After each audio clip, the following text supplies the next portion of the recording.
അന്ന് എനിക്ക് ഇന്ന് കഴിക്കാൻ വേണ്ടേ പഴംപൊരി എന്തായാലും ഉണ്ടാക്കിയാലോ? ബാ ഉണ്ടാക്കിയിട്ട്. അപ്പോൾ ഇത് നമ്മുടെ പഴംപൊരി ആക്കേണ്ട പഴമൊക്കെ ഇതാ സെറ്റായിട്ടുണ്ട് കേട്ടോ. അപ്പോൾ ഞാനും കിങ്ങിണിയും കൂടി ഇതൊന്ന് അരിഞ്ഞ് സെറ്റാക്കി വെക്കാമെന്ന് വെച്ചിട്ടുണ്ട്. അപ്പോൾ ഇതിൻ്റെ തൊലിയൊക്കെ കളഞ്ഞ് നമ്മളിതാ കട്ട് ചെയ്തെടുക്കലാണ്ടോ. അതിൻ്റെ ഇടയ്ക്ക് ഇതാ പിള്ളേരൊക്കെ വന്നിട്ടുണ്ട് കേട്ടോ. പിള്ളേരൊക്കെ വന്നിരുന്ന് വീഡിയോയിലേക്ക് എനിക്ക് ഹായ് പറയണം എന്ന് പറഞ്ഞിട്ട് എല്ലാവരും വന്നിട്ടുണ്ട്. അങ്ങനെ പിള്ളേരെ ഹായ് പറിച്ചിലൊക്കെ കഴിഞ്ഞ് ഞാൻ വീണ്ടും പഴംപൊരി ഉണ്ടാക്കേണ്ട സെക്ഷനിലേക്ക് എത്തി കേട്ടോ. ആദ്യം തന്നെ ഇത് കുറച്ച് ഗോതമ്പൊടി എടുത്തിട്ടുണ്ട് കേട്ടോ. എനിക്കെല്ലാം ഗോതമ്പൊടിയിൽ ഉണ്ടാക്കിയാലേ എല്ലാം ഒന്ന് സക്സസ് ആയി കിട്ടുന്നുള്ളൂ. അങ്ങനെ ഇത് ഗോതമ്പൊടിയൊക്കെ കലക്കി ഒന്ന് സെറ്റാക്കി എടുത്തിട്ടുണ്ട്. പിന്നെ ഇതിലേക്ക് വേണ്ട പഞ്ചസാര, ഉപ്പ് അതൊക്കെ ഇടാൻ എനിക്ക് വേറെ ആൾ വരും കേട്ടോ. അപ്പോൾ പിള്ളേരെല്ലാവരും ഉള്ളത് കൊണ്ട് എനിക്കിങ്ങനെ കുറേ പണികൾ ഇങ്ങനെ കുറഞ്ഞ് വരുന്നുണ്ട് കേട്ടോ.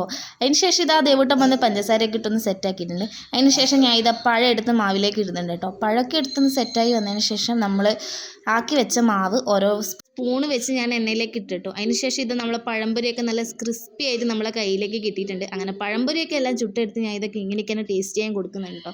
എന്തായാലും അവൾക്ക് നല്ലോണം ഇഷ്ടമായിട്ടുണ്ട്. അങ്ങനെ അവൾ എനിക്കും വായിൽ വെച്ചത് എന്തായാലും എനിക്കും നല്ലപോലെ ഇഷ്ടമായിട്ടുണ്ട് കേട്ടോ. അങ്ങനെ ഇതാ ഞാൻ എല്ലാവർക്കും കൊടുത്തു കേട്ടോ. അമ്മക്കും വാവക്കും പിന്നെ ദേവൂട്ടിനൊക്കെ കൊടുത്തു. എന്തായാലും എല്ലാവർക്കും ഇഷ്ടമായിട്ടുണ്ട് കേട്ടോ. അങ്ങനെ ഇതെല്ലാവരും ആസ്വദിച്ചിരുന്ന് കഴിക്കുന്നുണ്ട്. അതിന് ശേഷം നമ്മളിതാ ചായയൊക്കെ കുടിച്ച് ഇങ്ങനെ ഇരുന്നു. അപ്പോൾ ഇന്നത്തെ ഇത്രയേ ഉള്ളൂ. അടുത്ത കാണുന്നവരൊക്കെ ബൈ ടാറ്റാ.